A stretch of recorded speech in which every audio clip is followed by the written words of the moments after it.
Alrighty, hello, ladies and gentlemen. Brandon Burbank here, and I have the wonderful pleasure and opportunity of getting to collaborate with Justin Rogers.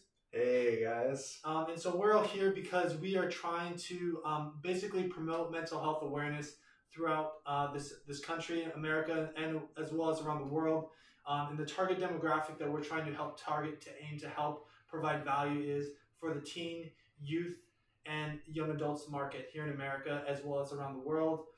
So now, just starting from small beginnings, so to speak, here we are in Bellingham, Washington, trying to create some content that's going to help provide value for those that are, actively seeking help or are just needing the right tools and the right feedback and support for themselves, so that they can make a comeback to success for themselves and helping inspire themselves and inspiring the people around them. With that being said, Justin, could you tell us a little bit about yourself and your experience with mental health? Yes, I'd love to. I've had my own problems with mental health over the years, especially when I was younger. I had a lot of problems with anxiety and depression, and I grew up in a very kind of rough kind of environment where I had a lot of kind of, I guess, traumatic things happen to me, and dealing with it over the years has been a very kind of steep climb from, learning from kind of that learned helplessness to learning how to, like, get over that and take charge of my own life and, Wow. Make a comeback essentially. That's brilliant. Yeah, that's great. And then, so just a quick outline, folks. We're gonna do some quick Q&A as well. And I wanted to introduce Justin. As many of you know, my name is Brandon Burbank. I'm an entrepreneur and the owner of Comeback to Success, professional keynote speaker, consultant, and author of the book Comeback to Success: Relentless Commitment for a Better Tomorrow. As you can see, the sign here from one of my latest speaking engagements back in California. And just in general, some of the key components that I wanted to outline are just how I can focus on providing value for the youth and young adults market, because that's where I'm going to be on stage for the most part of my career, as I envision seeing myself growing and blowing up for success and impact. So with that being said, I wanted to ask Justin. Thank you so much for that, for your wonderful introduction. Yes, thanks. So, Justin, why are there so many Americans struggling with mental health?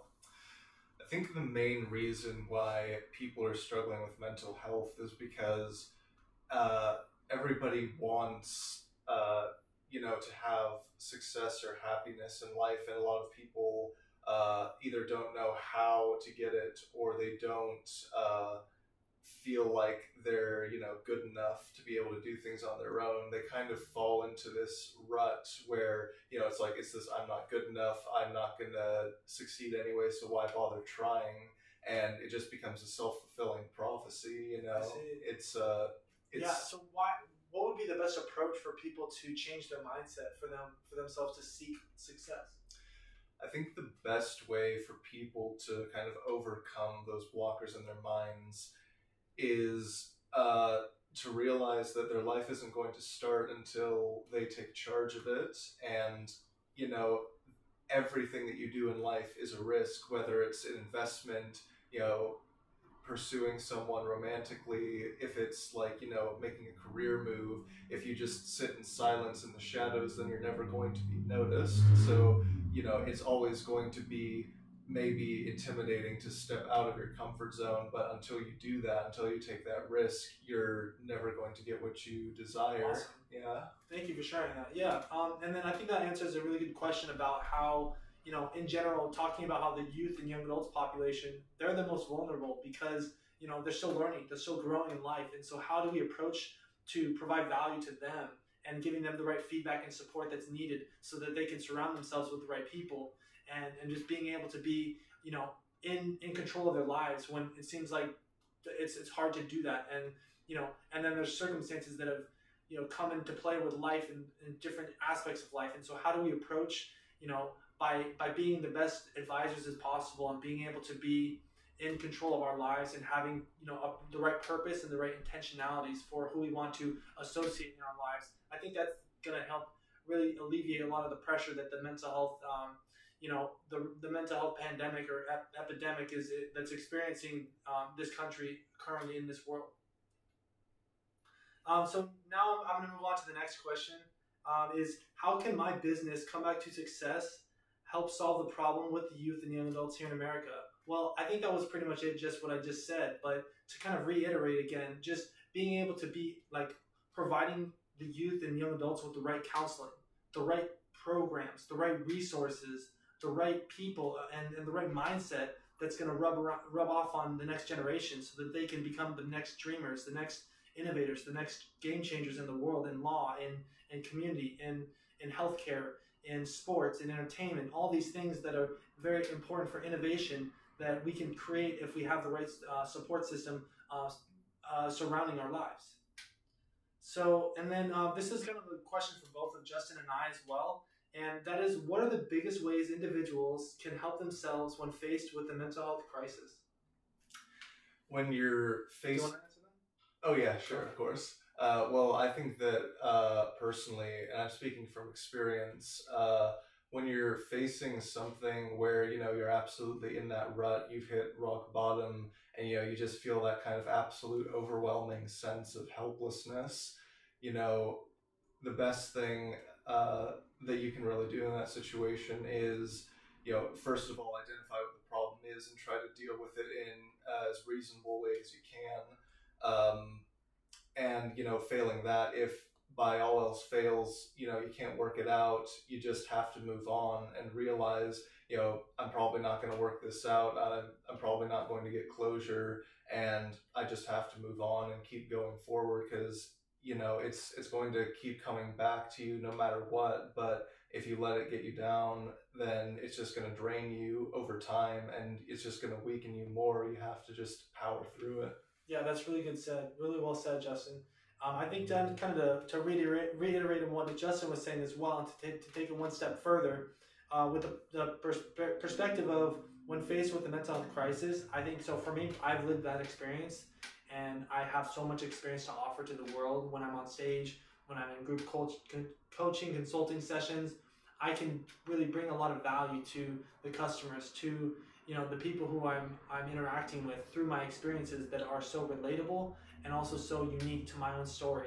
And so that's why I think drawing upon people's own stories for guidance, that's going to be your best toolkit, your toolbox kit for success, for getting through, for navigating through mental health crises and journeys by yourself. Another option is my book, Come Back to Success, which was very vulnerably written, and it's a piece of artwork that, you know, I believe is going to transform lives from like 14 to 30 and up, because it's going to help provide value for people who are just seeking somebody who's relatable, but also who's, you know, on his game and has walked the walk, and is not just all about the talk. I'm actually about the action as well. So, and then the last one here is for how do individuals who are in crisis get out of the crisis? Justin, do you have any thoughts on that? Well, it's really hard to say because it depends on the individual and it depends on the crisis. Though, speaking broadly, I would say that, again, whatever, you know, the problem is, tackle it as head on as you can in a reasonable way. You know, don't, you know, think about it if you can. Don't act rashly if you have time to think. But realize that there's a good possibility that if it's gotten this bad to begin with, there is the possibility that, you know, it might not resolve itself. So, you know, you have to be the prepared. Crisis you're referring to? Yeah, you have to be always prepared for the worst and be able to tackle it in a very, you know, head-on manner. I will solve this if I can, but if I can't, I will not let it affect me. Yeah, and I think to put it into my words as well, I would say, just to reiterate on, you know, knowing who you are and knowing your circumstances, knowing your symptoms, so your symptomologies. If you have a condition like bipolar disorder, like myself, if you have depression, if you have, you know, associative anxiety disorder, that's something that might take into play and take into effect of how you interact with different environments, with different groups of people, and that in turn could trigger you or not trigger you, and basically either stem or propel your growth. So be mindful of who you are and what's triggering you and what's causing you the most mental health distress, and avoiding that entirely as much as possible is the best piece of advice that I could give. That's good advice. So any other thoughts, Justin, that you have before we wrap up this video? I think just a kind of last little add-on to what I kind of said before is, you know, even if you do end up failing, I find in my personal experience, I used to kind of, I told you that, like, I used to kind of think to myself a little bit, if I'm going to fail anyway, what's the point of trying? And I find that, once I did start trying, sometimes I did fail, but it always felt good to me in the way, knowing that I had at least, gone for something. And, I was willing to tackle this problem with conviction and with all of my bravery and courage. And that alone reinforced confidence within me and helped and made the next problem I dealt with easier. I can agree with that. I think an example I have, a solid example, was when I wrote this book, Come Back to Success, and how it's in the effort. Success comes within the effort and within the striving for your goals, for your dreams, for your truth, and for your story to influence who you want to become. Because we start out who we are when we're born into this world alone. But and I say that because you don't get to choose your parents, but you get to choose how you finish in life. And so I use this book as an example because I still don't have a bachelor's degree, and I've chosen to make other decisions in my life to pursue this business and this growth to help propel growth for mental health awareness around this country and around the world. And so that's where I can say that I've made a lot of sacrifices to help propel and hone my craft so that I can make a difference in the other lives of people who have had similar struggles. And then just in terms of like the other thoughts that I wanted to reiterate, I think there's so much more that's going to happen involving Brandon Burbank, involving my career, involving the direction that I'm taking my life. And with that being said, I'm going to take it in stride. I'm going to take it one step at a time. I'm not going to rush things, but I'm also going to know that I'm putting my best into everything I do and say. And if I come up short, then I'm human, but I'm not going to let it define me. And my mistakes don't define me as a person because I'm proud to be who I am. And, I have so much to be grateful for, and I know where I'm heading, and I have the keys to my soul. So that's what's going to help me stay grounded. And, thank you everyone so much for tuning in to another episode of Come Back to Success on Brandon Burbank's YouTube channel. If you have any other questions or comments, please feel free to leave them down below. Like the button, or even subscribe. And like I said earlier, guys, there's going to be more things to come in the future with Brandon Burbank. And thank you so much, and have a great day. And thank you so much, Justin. Yeah, thank you for having me. I appreciate it.